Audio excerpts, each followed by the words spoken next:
ক্ষুদ্র নৃগোষ্ঠী জীবনমান উন্নয়নে মাননীয় প্রধানমন্ত্রীর কার্যালয় হতে বাস্তবায়নাধীন আমাদের বিশেষ এলাকার জন্য উন্নয়ন সহায়তা পার্বত্য চট্টগ্রাম ব্যতীত শীর্ষক কর্মসূচির আওতায় শিক্ষাবৃত্তি, সেলাই মেশিন, সাইকেল, বসতঘর সহ বিভিন্ন সহায়তা দেওয়া থাকে। মূলত এটা ক্ষুদ্র নৃগোষ্ঠীকে কেন্দ্র করে।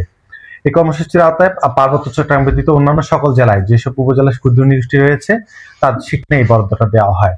সারা দেশের ন্যায় মাগুরা জেলা 4টা উপজেলা আমরা এই বরাদ্দগুলো পেয়েছি। আমাদের শালিকা উপজেলায় শুধু বাগদি সম্প্রদায়ের ক্ষুদ্র নৃগোষ্ঠী রয়েছে, যেটা তালিকাভুক্ত সরকারের, এবং আমরা প্রতিবারের ন্যায় এই বাগদি সম্প্রদায়কে আমরা সিলেক্ট করেছি আমাদের এই বরাদ্দ দেওয়ার জন্য। আমাদের মাননীয় প্রধানমন্ত্রীর কার্যালয় থেকে আমাদের যে জনসংখ্যার ভিত্তি, যেটা আদমশুমারির বেসিসে হয়েছিল, 3430 জন জনসংখ্যা দেখায় আমাদেরকে প্রথম বা প্রাথমিক থেকে পঞ্চম শ্রেণী পর্যন্ত প্রায় 52 জন, মাধ্যমিক পর্যায়ের জন্য 31 জন এবং উচ্চ মাধ্যমিক পর্যায়ের জন্য 21 জনের শিক্ষাবৃত্তি বরাদ্দ দেওয়া হয়। তো আমরা এখানে মিটিং করে যাচাই করে এবং আমাদের যারা ক্ষুদ্র নৃগোষ্ঠী রয়েছেন বাগদি সম্প্রদায়ের, ওনাদের সাথে যোগাযোগ করে আমরা প্রাথমিক পর্যায়ে 32 জনের প্রাথমিক তালিকা, মাধ্যমিক পর্যায়ে 25 জনের এবং উচ্চ মাধ্যমিক পর্যায়ে 7 জনের তালিকা পেয়েছিলাম। তো আমরা এই টোটাল 64 জনের তালিকা পাই, 40 জন আমরা পাইনি, যেহেতু ক্ষুদ্র নৃগোষ্ঠী নেই। আমরা প্রাথমিকভাবে সিদ্ধান্ত নিই আমরা এই 40 জনের বরাদ্দটা ফেরত যাবে, আর 64 জন আমরা আমাদের সংশ্লিষ্ট শিক্ষা প্রতিষ্ঠানের প্রত্যয়নের ভিত্তিতে আমাদের এই 64 জনকে শিক্ষাবৃত্তিটা দেওয়া হবে। এই যে আমাদের বিশেষ এলাকার জন উন্নয়ন সহায়তা, এটা আমাদের দীর্ঘদিন ধরে চালু আছে।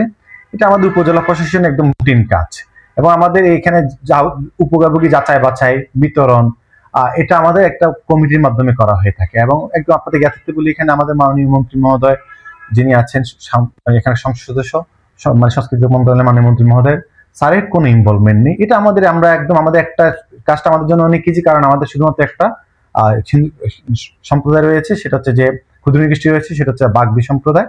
আর আমাদের প্রয়োজনের তুলনায় আমাদের বরাদ্দ বেশি এসেছে, এই জন্য আমাদের সিলেকশন করতে এবার সমস্যা হয় না, উল্টো আমরা ফেরত দিচ্ছি। আমরা যদি বরাদ্দ কম পেতাম তাহলে দেখা যেত আমাদের একটু বিভিন্ন জনের পরামর্শ নেওয়া লাগতো।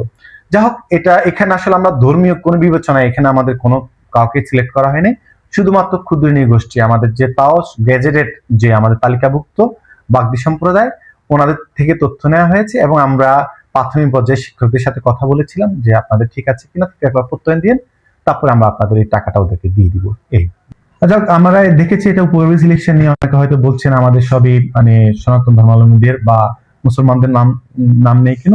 ব্যাপারটা যেহেতু আমাদের ক্ষুদ্র নৃগোষ্ঠীর জন্য, এটা শুধুমাত্র এখানে আমাদের ক্ষুদ্র নৃগোষ্ঠীর, আমাদের যে অন্য কোনো মানে সম্প্রদায়ের বা অন্য কোনো ধর্মের নেই, যেখানে যারা যে ধর্মের রয়েছে ওই ধর্মের ক্ষুদ্র নৃগোষ্ঠী পাবে।